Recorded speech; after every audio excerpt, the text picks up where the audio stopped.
Ekele diri Chineke. Onye hunanya ya dukuni mendumo.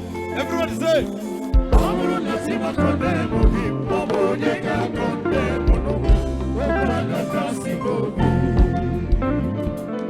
I did this song 15 years ago.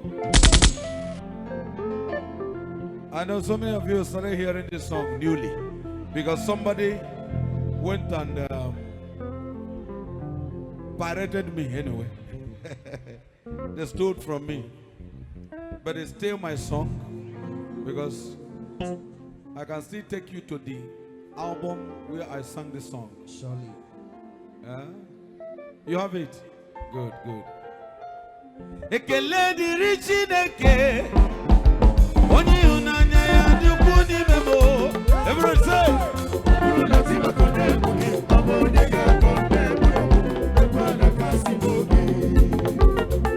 Kedonye nekuto si hamu.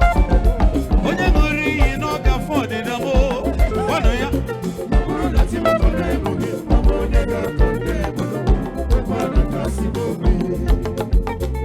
Obonye di mana su.